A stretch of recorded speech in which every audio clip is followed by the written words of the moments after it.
समझती नहीं। सारा गेहूं काटते हैं हार्वेस्टर से और सारा गेहूं का जो उसका डंठल होता है वो जला देते हैं। अरे भैया वो जलाओ मत। आप में से कितने लोग मेरी बात समझ रहे हैं? गेहूं काटने के बाद जो डंठल बचता है उसका क्या उपयोग है भाई साहब बताओ? उससे भूसा बनता है और भूसा गायों का आहार है।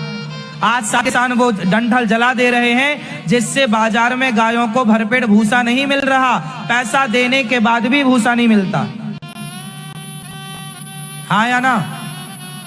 आज बड़ी बड़ी गौशालाओं में गायों के लिए भूसा की बड़ी दिक्कत है।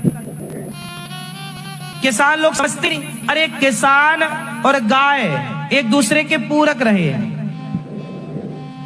हाँ या ना? पहले थ्रेसर से कटाई गहाई होती थी, कटाई होगी हाथ से, फिर थ्रेसर में, थ्रेसर समझते थे ना? थ्रेसर समझते हो भैया? समझते हो नहीं? एक किसानों के पास एक मशीन होती है, थ्रेसर बोलते हैं। उसमें गेहूं को डालो तो भूसा सामने फेंक देता है और किनारे से गेहूं का दाना निकाल देता है। वो थ्रेसर होती है। अब वो थ्रेसर का युग पहले था तो सब किसानों के घर भूसा होता था, तो गौशाला में कुछ लोग भूसा दान दे देते थे, कुछ लोग भूसा बेच देते थे, तो किसानों को भूसे का पैसा भी मिल जाता था। लेकिन आजकल क्या होता है? हार्वेस्टर आ गया है। हार्वेस्टर समझते हैं? हार्वेस्टर समझते हैं नहीं? एक बहुत बड़ी मशीन होती है जो खेत में घुसाती है और सारे गेहूं को तुरंत काट के तुरंत उसका गेहूं निकाल देती है और जो उसका डंठल होता है वो खेत में ही गिरा देता है। फिर क्या होता? किसान जाता है, माचिस निकालता है और वो पूरे खेत को आग लगा देता है। अब वो जो इतना सारा भूसा था वो किसान ने जला दिया।